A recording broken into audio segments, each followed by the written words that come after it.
Israel will attack Iran in order to commence wars that she hopes will follow one after the other. As soon as Israel attacks Iran, the first implication is that Iran is going to attack Iraq. And Iran is strategically poised, advantageously poised, to attack the United States in Iraq. That Iran is also likely to attack Bahrain. And it should not be difficult for Iran to take Bahrain. Bahrain cannot stand up to an attack from Iran. Bahrain is just across the water from Iran. I am suggesting to you that Iran is going to attack and take Bahrain.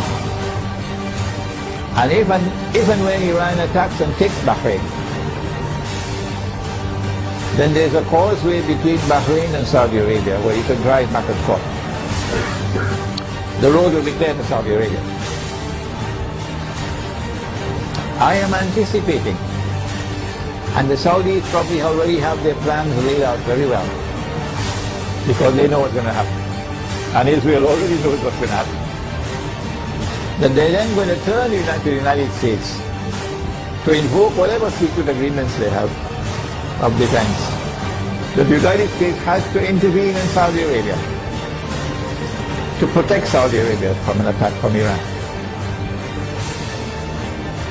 I think the Zionists in the U.S. Congress will ensure, even though the U.S. armed forces would not want to go in there, even though the Barak administration would not want to go into Saudi Arabia, the Zionists in the U.S. Congress will ensure that American forces will have to enter into Saudi Arabia to face Iran. They're setting a trap for the United States, so that the United States is going to be led to a situation where it's going to be facing defeat. I think that for Russia and for China, an Israeli attack on Iran, particularly if it involves the use of nuclear weapons,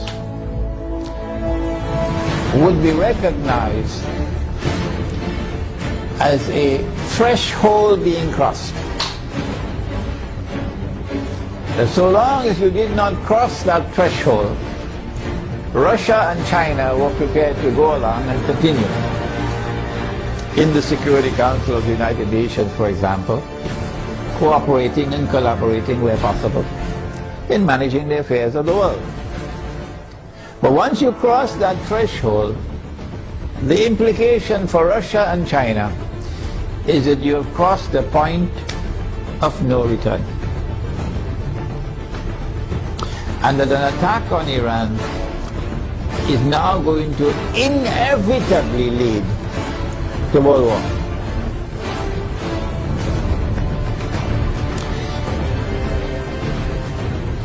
That after Iran and after Pakistan and after the Arabs, the Zionists are going to turn on China and Russia to make sure that China and Russia also bend down their knees and accept Israel, so that Israel can become the ruling state in the world.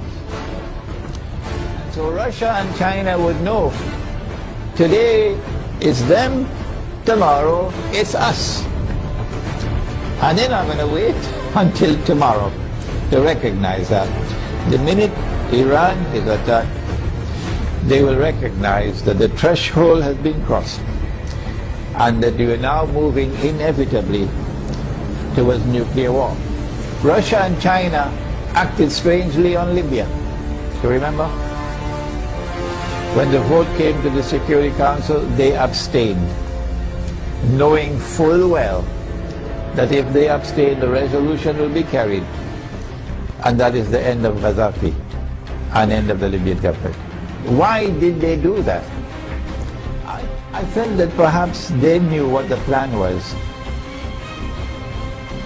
And they want you to let the Western world, NATO, to sink deeper and deeper into a quagmire, you know, like shifting sands, you can't get up.